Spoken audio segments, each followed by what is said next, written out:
4 अपराध मैंने गिनाए जो ब्रह्म हत्या के समान है। पहला बताया था कोई निद्रा भंग, कोई गहरी निद्रा में सोए तो जगाना नहीं। अच्छा बाबा, यदि सो रहा है और जगाना जरूरी है तो कैसे जगाएंगे? क्यों? ब्रह्म हत्या के दोष से बचना है कि नहीं? बचना है और जगाना भी जरूरी है कि नहीं? तो क्या करना चाहिए? एक तरीका बताता हूं, उसके चरण दबाइए। आप क्या करिए? यदि आपसे बड़े हैं तो आप उसके चरण दबाइए, धीरे धीरे धीरे वो आ जाएंगे बाहर और आप पर वो नाराज नहीं होंगे। ठीक है, पति है तो आप चरण दबाइए। और दूसरा है उनके यदि छोटा है आपसे, उनकी हथेली को अपने हाथ में ले लीजिए और धीरे धीरे मालिश का भाव रखिए। उसको सुख मिलेगा, उसको दुख नहीं मिलना चाहिए, सुख मिलेगा और वो निद्रा से बाहर आ जाएंगे। आपको ब्रह्म हत्या का पाप नहीं लगेगा।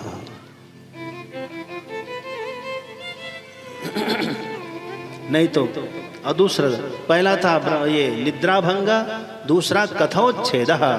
कथा को, जिसे भी कथा चल रही है, बीच में आकर के ऐसा कोई षड्यंत्र करे, लाइट काट दे, जनरेटर ही खराब कर दे, चाहे साउंड खींच ले, कुछ भी ऐसा गड़बड़ कर दे, ये सब ब्रह्म हत्या के भागीदारी हैं। तीसरा है पति पत्नी में भेद करना, और चौथा है माता और पुत्र में भेद कर देना। समझ गए? तो ये सब नहीं होना चाहिए।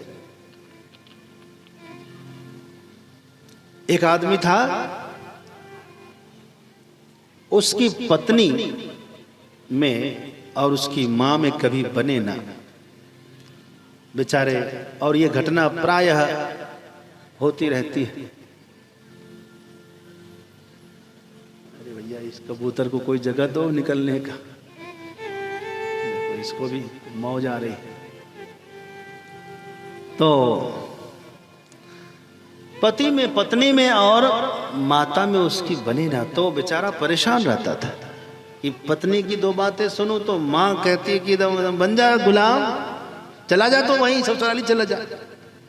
अब माँ की बात सुन लो तो पत्नी और 2 बातें कहती है, एकदम आंचल में छुपे रहो जीवन भर। बेचारे जाए तो जाए कहाँ? अरे एक दिन तो हद हो गई। जैसे बेचारा घर आया तो पता लगा माँ कहाँ है। बोले माँ तो नहीं है। माँ कहाँ गई? पता लगा कि उसकी माँ को उसकी बहू ने अपने भाई को बुलाकर भेज दिया वृद्धाश्रम।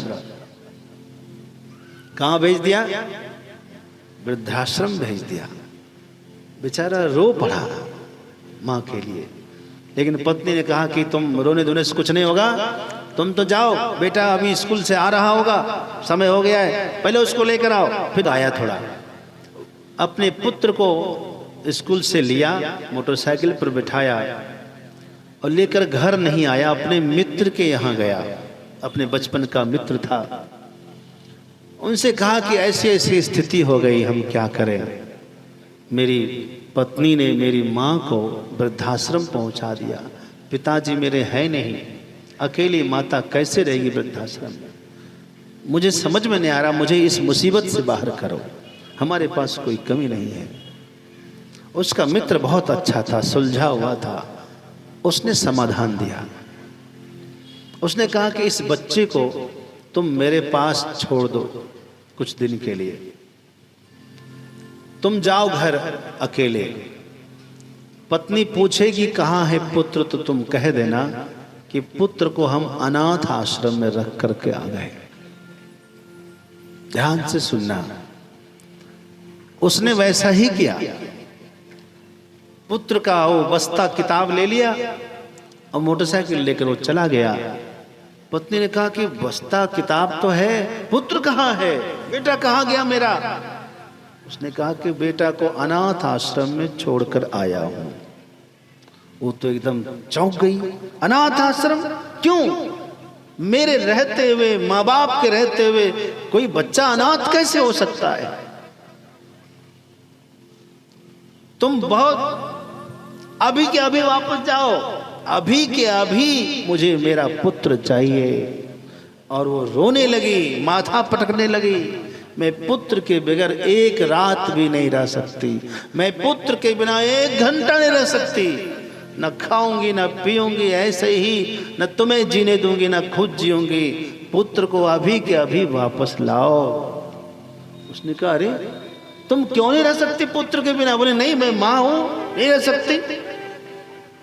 अच्छा, बहुत अच्छा, तुम अपने पुत्र के बिना नहीं रह सकती, सोचो, और आज तुमने मेरी माँ को वृद्धाश्रम में भेज दिया, मुझसे अलग कर दिया। वह भी तो एक माँ है, वह मेरे बिना कैसे रहेगी, जरा तुम बताओ। तुम्हें क्या लगा वो माँ नहीं है? यदि वह रह सकती है तो तुम भी रहो, और तुम नहीं रह सकती हो तो मेरी माँ को मेरे पास वापस लाओ।